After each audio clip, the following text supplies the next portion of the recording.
We are on the second video for section 20-1, and this is question number 6.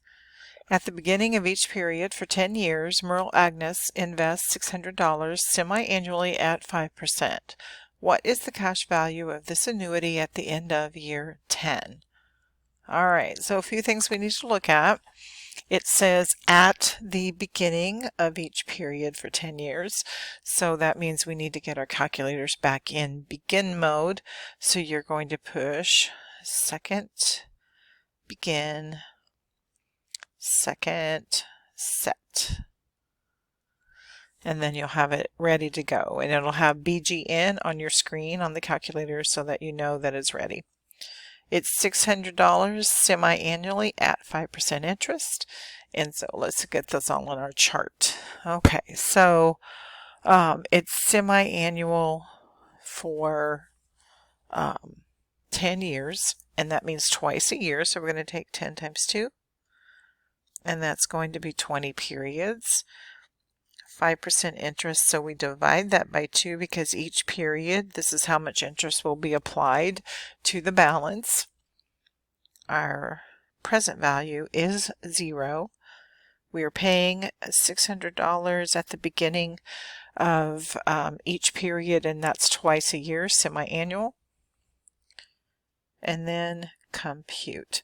So remember, you can always pause before I even start talking about this question and go ahead and see if you can get everything completed and compute future value and then check it with me. So our future value will end up as $15,709.96.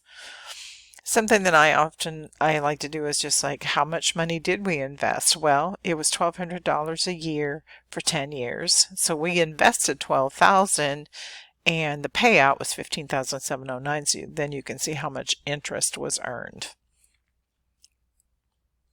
All right, here's the next question. You are earning an average of $46,500 and will retire in 12 years. If you put 15% of your gross average income in an ordinary annuity compounded at 7% annually, what will be the value of the annuity when you retire? Okay, so we have to figure out how much we're putting in. Also, it's a ordinary annuity, so that's going to be at the end of each period. So you want to get your calculator set on end mode, right? Ordinary means end on your calculator. And we need to figure out how much we're going to invest each period, so that's going to be times 15% in decimal form, which is 6,975. So that is the payment that we're going to put in.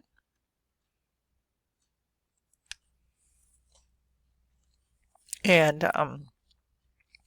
it's going to be at 7% interest.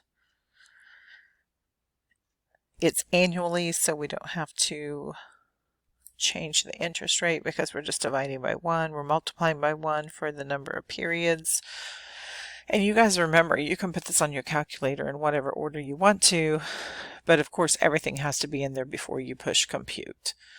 Okay, so once we show this, then we're going to compute our future value, and you end up with $124,771.95.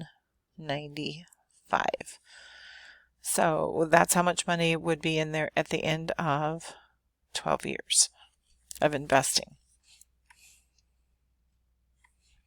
All right, here's the next one. Victor French made deposits of $4,500 at the end of each quarter to Book Bank, which pays 8% interest compounded quarterly. After 4 years, Victor made no more deposits. What will be the balance in the account 3 years after the last deposit? So first we just work with the part that's the 4 years, right? After 4 years, and it is compounded quarterly. The end of each quarter, we're still in end mode, 8% interest. So we just work with the 4 years, right? 4 years of payments on this one. So he's going to make 4 years of payments quarterly. So that will be 16 payments total, or 16 periods. The interest rate is 8%. We're going to divide that by 4 because it's quarterly, so it's 2%. Present value is 0. The payment amount is $4,500. Now, why did I put that in there? I don't need that in there twice. And certainly it doesn't go there anyway. And then we compute and see how much money's in the account at the end of the first 4 years. So when you compute this, you get $83,876.78. Now, after 4 years, he makes no more deposits. What will be the balance in the account 3 years after the last deposit? So we take our future value and we're going to put it in for our present value, $876.78, right? And so that money's going to go in the account and just sit there. Now we're not making a payment. And we're going to then see what the future value, how much is it going to grow in the 3 years with making no payment.